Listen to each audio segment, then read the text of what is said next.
बहन मायावती जी उसी उत्तर प्रदेश में एक ऐसी शासिका रही जिन्होंने कानून व्यवस्था ऐसी चलाई कि किसी में हिम्मत नहीं थी कि कोई ये आरोप लगा दे कि कोई जाति और धर्म देख करके उनका कानून व्यवस्था चलती थी। अपराधी थर थर कांपते थे। यहाँ गृह मंत्री कहता है कि दूरबीन लगा के खोजने पर अपराधी नहीं मिल रहे और दिन दहाड़े शूटिंग हो रही है। मुख्यमंत्री कहता है अपराधी या तो जेल में है या बाहर हैं और अपराधी उसके सामने बगल में। अब ये बड़े बड़े लोग वैज्ञानिक जो कह रहे हैं कि भाई ये वाला मंत्र पढ़ती गर्भवती महिलाएं तो बच्चा संस्कारी पैदा होगा, और दुनिया में सबसे ज्यादा कुसंस्कारी रक्षा मंत्री राफेल विमान आएगा तो उस पर नींबू और मिर्चा लटकाएगा और पूरे देश का मीडिया उसे दिखाएगा कि हम नजर उतार रहे हैं। अब ये धर्म वाले बताएंगे, बाबा लोग बताएंगे जो किस्मत बता रहे हैं। मैं उसका कोई लाभ मुझे मिला नहीं धर्म का, मुझे शिक्षा का लाभ मिला।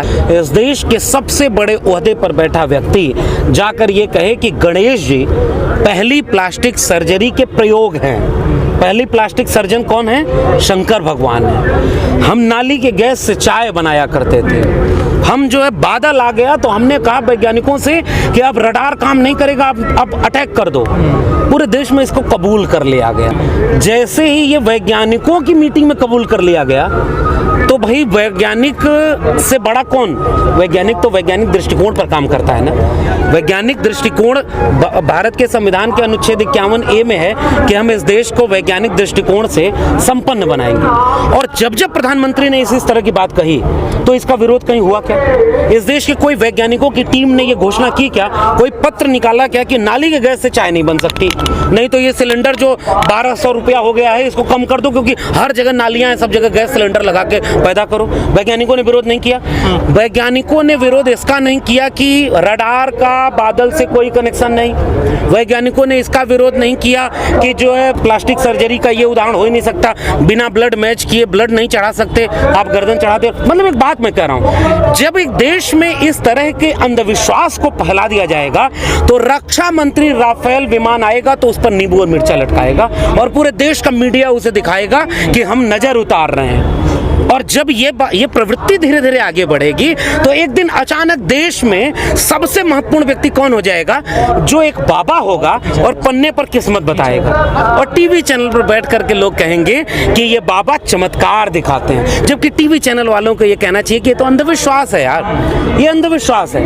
हम वैज्ञानिक दृष्टिकोण, आप अपने विज्ञान को अपने विद्यार्थियों के प्राथमिक शिक्षा और माध्यमिक शिक्षा में क्या पढ़ाते हैं? सौर मंडल, गैलेक्सी, सूरज का तापमान इतना है, सूरज धरती से इतनी दूर है।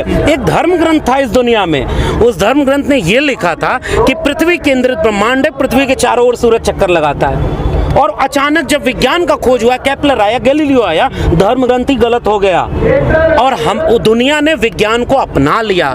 दुनिया आज कहाँ है? हम विज्ञान को खत्म करना चाहते हैं, हम अंधविश्वास को खड़ा कर रहे हैं। मैं एक दिल्ली विश्वविद्यालय का एक प्रोफेसर, असिस्टेंट प्रोफेसर हूँ। मेरी चिंता है कि मेरे विद्यार्थियों को प्राथमिक शिक्षा में ये पढ़ाया जाता है कि सूरज का तापमान इतना है, इतनी दूरी पर है, इतना आकार बड़ा है और ये सौर मंडल तो एक मंडल है, गैलेक्सी है, मिलियंस ऑफ ये जो है चीजें हैं, अभी विज्ञान तो वहां खोज भी नहीं पाया। और हमारे धर्म की किताबें वाले हमको बताते हैं कि हम लोग ये हैं।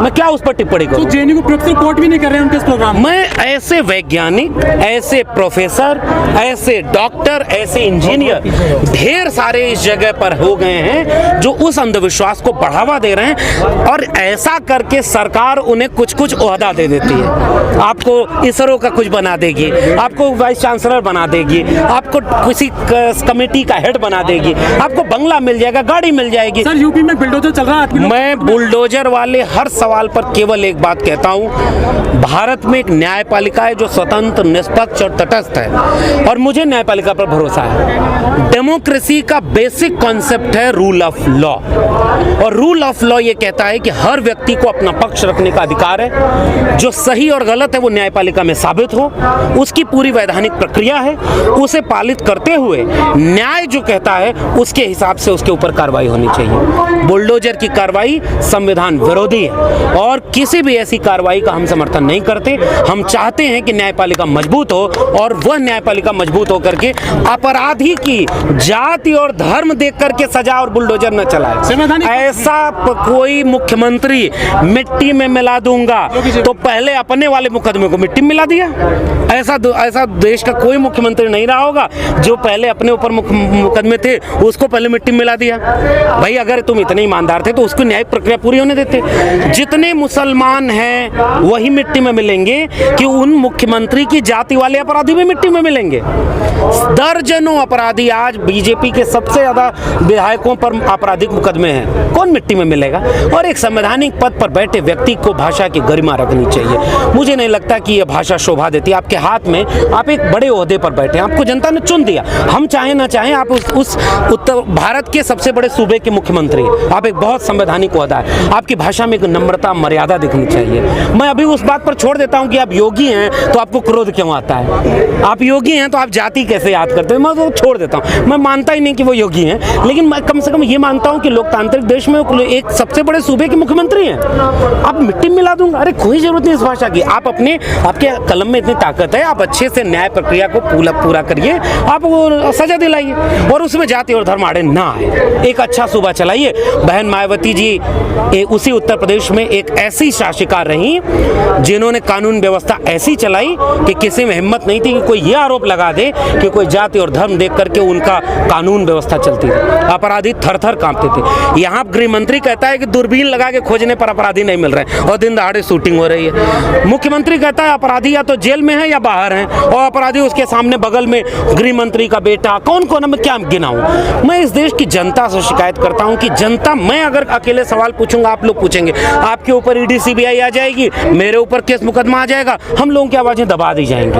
अगर इस देश की आवाम जागरूक हो जाएगी तो कितनों को गोली मारोगे, कितनों को जेल में डालोगे। हम चाहते हैं कि जागरूकता फैले और संविधान को लोग पढ़ें, मानव मूल्यों को पढ़ें। वही मुख्यमंत्री का हिसाब लेंगे, वही अंधविश्वास का हिसाब लेंगे। अब ये बड़े बड़े लोग वैज्ञानिक जो कह रहे हैं कि भाई ये वाला मंत्र पढ़ती गर्भवती महिलाएं तो बच्चा संस्कारी पैदा होगा, और दुनिया में सबसे ज्यादा कुसंस्कारी, अब मैं उस पर और नहीं बोलना चाहता हूं, आप छोड़ दीजिए, लेकिन आप समझ लीजिए देश में सबको शिक्षा दीजिए, पढ़ाइए, उनको चेतना संबंध, डिग्री वाली शिक्षा नहीं, चेतना वाली शिक्षा। इस देश के हर विद्यार्थी के हाथ में कलम होगी ना, हर विद्यार्थी के हाथ में किताब होगी ना, धीरे धीरे वो पढ़ते पढ़ते अपना सवाल लेकिन सर ये आपके तर्क ना, जब कहा जाता आसमानी किताब आई है वो खत्म हो जाते हैं। नहीं, मैं जब ये बात कहता हूं तो किसी भी धर्म के लिए नहीं कहता। मैं जब पाखंड का विरोध कहता हूं तो क्या कहता हूं, क्या कि हिंदू धर्म के पाखंड का ही विरोधी हूं, दूसरे धर्म के पाखंड का नहीं। अंधविश्वास, कबीर की बात जब मैं करता हूं तो कोई धर्म के, मैंने धर्म का नाम ही नहीं लिया। जिस धर्म में ये सब चीजें हैं मैं चाहता हूं कि ये सब हटें। कोई भी धर्म अगर इंसान को इंसान से लड़ा रहा है तो मैं उसके खिलाफ हूं। कोई भी धर्म अगर बांट रहा है, तोड़ रहा है, नफरत करा रहा है, मैं उसके खिलाफ हूं। मैंने नाम किसी धर्म का लिया ही नहीं। और दूसरी बात, धर्म सर आदमी के जीवन में काम क्या करता है? अब ये धर्म वाले बताएंगे, बाबा लोग बताएंगे जो किस्मत बता रहे हैं। मैं उसका कोई लाभ मुझे मिला नहीं धर्म का, मुझे शिक्षा का लाभ मिला है। मुझे इलाहाबाद विश्वविद्यालय और दिल्ली विश्वविद्यालय का लाभ मिला है, किताबों का लाभ मिला है। मैं वो लाभ बता सकता हूँ कि बहुत काम की चीजें हैं। धर्म वाला लाभ मुझे पता ही नहीं कि क्या मिलेगा। मैं जानना चाहता हूँ कि इस देश में सबसे ज्यादा लोग धार्मिक हैं, मंदिर जाते हैं, उन बेचारों को दवाई मिल जाए, उन बेचारों की बीमारी ठीक हो जाए, धर्म उन्हीं का फायदा कर दे, बेघर को घर मिल जाए, बीमार को इलाज मिल जाए, अशिक्षित को शिक्षा मिल जाए, बेरोजगार को रोजगार मिल जाए, ये सारे धर्म वालों का कल्याण हो जाए। जो धर्म का ज्ञान उससे छूट रहा है, मेरे लिए इररिलेवेंट सवाल है। मेरे लिए वो धर्म एक इररिलेवेंट सवाल है। मैं उधर जाना ही नहीं चाहता। मुझे ज्ञान किताबों से मिला, अध्ययन मिला, मुझे नौकरी अपनी प्रतिभा से मिली, शिक्षा से मिली, विश्वविद्यालयों से मिले। मैं उसे आगे बढ़ाना चाहता हूँ और मैं चाहता हूँ कि पूरे देश में हर बच्चे को शिक्षा मिले। बहुत शुक्रिया।